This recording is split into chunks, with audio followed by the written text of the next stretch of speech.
ابن عباس رضی اللہ عنہ کہتے ہیں، یعنی قرآن آپ صلی اللہ علیہ وسلم کے دل میں جمع دینا اور پڑھا دینا ہمارے ذمے ہیں۔ پھر جب ہم پڑھ چکیں تو اس پڑھے ہوئے کی پیروی کرو۔ ابن عباس رضی اللہ عنہ فرماتے ہیں، اس کا مطلب یہ ہے کہ آپ اس کو خاموشی کے ساتھ سنتے رہو۔ اس کے بعد مطلب سمجھا دینا ہمارے ذمے ہیں۔ پھر یقیناً یہ ہماری ذمہ داری ہے کہ آپ اس کو پڑھو، یعنی اس کو محفوظ کر سکو۔ چنانچہ اس کے بعد جب آپ کے پاس جبرائیل علیہ السلام وحی لے کر آتے تو آپ توجہ سے سنتے۔ جب وہ چلے جاتے تو رسول اللہ صلی اللہ علیہ وسلم اس وحی کو اسی طرح پڑھتے جس طرح جبرائیل علیہ السلام نے اسے پڑھا تھا۔ صحیح بخاری حدیث نمبر 6۔ رسول اللہ صلی اللہ علیہ وسلم سب لوگوں سے زیادہ جواد سکی تھے، اور رمضان میں دوسرے اوقات کے مقابلے میں جب جبرائیل علیہ السلام آپ صلی اللہ علیہ وسلم سے ملتے بہت ہی زیادہ سخاوت اور کرم فرماتے۔ جبرائیل علیہ السلام رمضان کی ہر رات میں آپ صلی اللہ علیہ وسلم سے ملاقات کرتے اور آپ صلی اللہ علیہ وسلم کے ساتھ قرآن کا دورہ کرتے۔ قرض نبی کریم صلی اللہ علیہ وسلم لوگوں کو بھلائی پہنچانے میں بارش لانے والی ہوا سے بھی زیادہ سخاوت اور کرم فرمایا کرتے تھے۔ صحیح بخاری حدیث نمبر 7۔ ہرقل شاہ روم نے ان کے پاس قریش کے قافلے میں ایک آدمی بلانے کو بھیجا، اور اس وقت یہ لوگ تجارت کے لیے ملک شام گئے ہوئے تھے، اور یہ وہ زمانہ تھا جب رسول اللہ صلی اللہ علیہ وسلم نے قریش اور ابو سفیان سے ایک وقتی عہد کیا ہوا تھا۔ جب ابو سفیان اور دوسرے لوگ ہرقل کے پاس ایلیا پہنچے جہاں ہرقل نے دربار طلب کیا تھا، اس کے پاس روم کے بڑے بڑے لوگ، عالم، وزیر، امیر بیٹھے ہوئے تھے۔ ہرقل نے ان کو اور اپنے ترجمان کو بلوایا، پھر ان سے پوچھا کہ تم میں سے کون شخص رسالت کے دعوے دار کا زیادہ قریبی عزیز ہے؟ ابو سفیان کہتے ہیں کہ میں بول اٹھا کہ میں اس کا سب سے زیادہ قریبی رشتہ دار ہوں۔ یہ سن کر ہرقل نے حکم دیا کہ اس کو ابو سفیان کو میرے قریب لا کر بٹھاؤ اور اس کے ساتھیوں کو اس کی پیٹھ کے پیچھے بٹھا دو۔ پھر اپنے ترجمان سے کہا کہ ان لوگوں سے کہہ دو کہ میں ابو سفیان سے اس شخص کے یعنی محمد صلی اللہ علیہ وسلم کے حالات پوچھتا ہوں۔ اگر یہ مجھ سے کسی بات میں جھوٹ بول دے تو تم اس کا جھوٹ ظاہر کر دینا۔ ابو سفیان کا قول ہے کہ اللہ کی قسم اگر مجھے یہ کیرت نہ آتی کہ یہ لوگ مجھ کو جھٹلائیں گے تو میں آپ صلی اللہ علیہ وسلم کی نسبت ضرور غلط بیانی سے کام لیتا۔ پہلی بات جو ہرقل نے مجھ سے پوچھی وہ یہ کہ اس شخص کا خاندان تم لوگوں میں کیسا ہے؟ میں نے کہا وہ تو بڑے اونچے نسب والے ہیں۔ کہنے لگا اس سے پہلے بھی کسی نے تم لوگوں میں ایسی بات کہی تھی؟ میں نے کہا نہیں۔ کہنے لگا اچھا اس کے بڑوں میں کوئی بادشاہ ہوا ہے؟ میں نے کہا نہیں۔ پھر اس نے کہا بڑے لوگوں نے اس کی پیروی اختیار کی ہے یا کمزوروں نے؟ میں نے کہا نہیں، کمزوروں نے۔ پھر کہنے لگا اس کے تابعدار دن بڑھتے جاتے ہیں یا کوئی ساتھی پھر بھی جاتا ہے؟ میں نے کہا نہیں۔ کہنے لگا کہ کیا اپنے اس دعوائے نبوت سے پہلے کبھی کسی بھی موقع پر اس نے جھوٹ بولا ہے؟ میں نے کہا نہیں۔ اور اب ہماری اس سے صلح کی ایک مقررہ مدت ٹھہری ہوئی ہے، معلوم نہیں وہ اس میں کیا کرنے والا ہے۔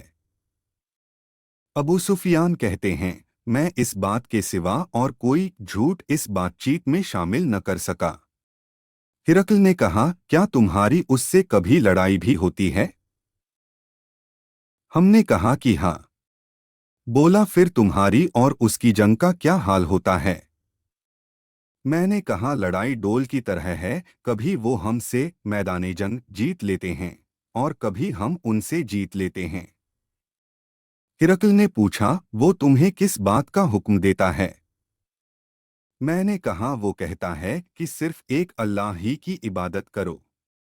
اس کا کسی کو شریک نہ بناؤ اور اپنے باپ دادا کی شرک کی باتیں چھوڑ دو اور ہمیں نماز پڑھنے، سچ بولنے، پرہیزگاری اور صلہ رحمی کا حکم دیتا ہے۔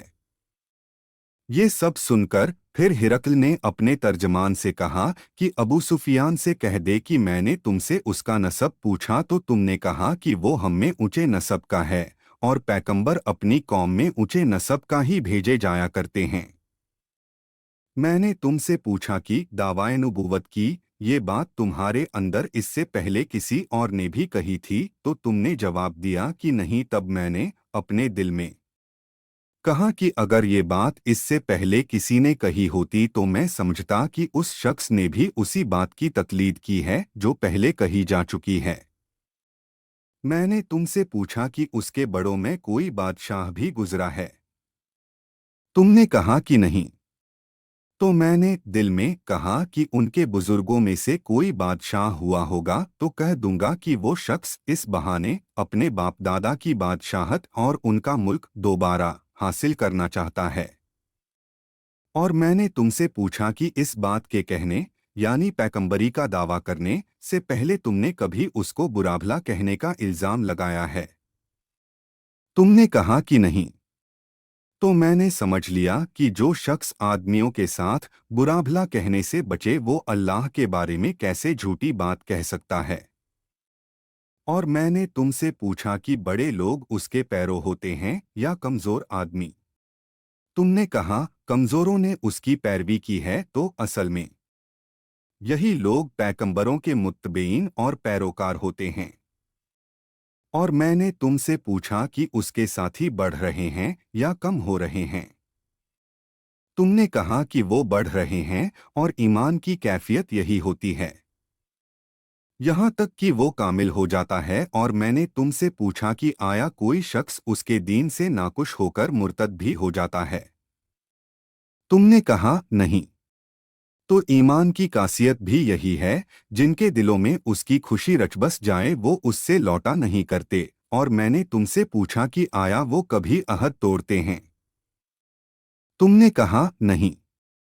پیغمبروں کا یہی حال ہوتا ہے کہ وہ عہد کی خلاف ورزی نہیں کرتے۔ اور میں نے تم سے کہا کہ وہ تم سے کس چیز کے لیے کہتے ہیں، تم نے کہا کہ وہ ہمیں حکم دیتے ہیں کہ اللہ کی عبادت کرو، اس کے ساتھ کسی کو شریک نہ ٹھہراؤ، اور تمہیں بتوں کی پوجا سے روکتے ہیں، سچ بولنے اور پرہیزگاری کا حکم دیتے ہیں۔ اس لیے اگر یہ باتیں جو تم کہہ رہے ہو سچ ہیں تو بہت جلد وہ اس جگہ کا مالک ہو جائے گا کہ جہاں میرے یہ دونوں پاؤں ہیں۔ مجھے معلوم تھا کہ وہ پیغمبر آنے والا ہے، مگر مجھے یہ معلوم نہیں تھا کہ وہ تمہارے اندر ہوگا۔ اگر میں جانتا کہ اس تک پہنچ سکوں گا تو اس سے ملنے کے لیے ہر تکلیف گوارا کرتا۔ اگر میں اس کے پاس ہوتا تو اس کے پاؤں دھوتا۔ ہرقل نے رسول اللہ صلی اللہ علیہ وسلم وہ خط منگایا جو آپ نے دہیا کلبی رضی اللہ عنہ کے ذریعے حاکم ابصرہ کے پاس بھیجا تھا، اور اس نے وہ ہرقل کے پاس بھیج دیا تھا۔ پھر اس کو پڑھا تو اس میں لکھا تھا، اللہ کے نام کے ساتھ جو بہت ہی مہربان اور رحم والا ہے۔ اللہ کے بندے اور اس کے پیغمبر محمد صلی اللہ علیہ وسلم کی طرف سے یہ خط ہے شاہروں کے لیے۔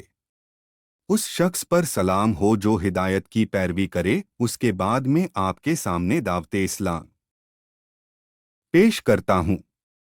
اگر آپ اسلام لے آئیں گے تو دین اور دنیا میں سلامتی نصیب ہوگی، اللہ آپ کو دوہرا ثواب دے گا۔ اور اگر آپ میری دعوت سے نافرمانی کریں گے تو آپ کی رعایا کا گناہ بھی آپ ہی پر ہوگا۔ اور اے اہل کتاب، ایک ایسی بات پر آ جاؤ جو ہمارے اور تمہارے بیچ برابر ہے، وہ یہ کہ ہم اللہ کے سوا کسی کی عبادت نہ کریں اور کسی کو اس کا شریک نہ ٹھہرائیں، اور نہ ہم میں سے کوئی کسی کو اللہ کے سوا اپنا رب بنائے۔ پھر اگر وہ اہل کتاب اس بات سے منہ پھیر لیں تو مسلمانوں تم ان سے کہہ دو کہ تم مانو یا نہ مانو، ہم تو ایک اللہ کے اطاعت گزار ہیں۔ ابو سفیان کہتے ہیں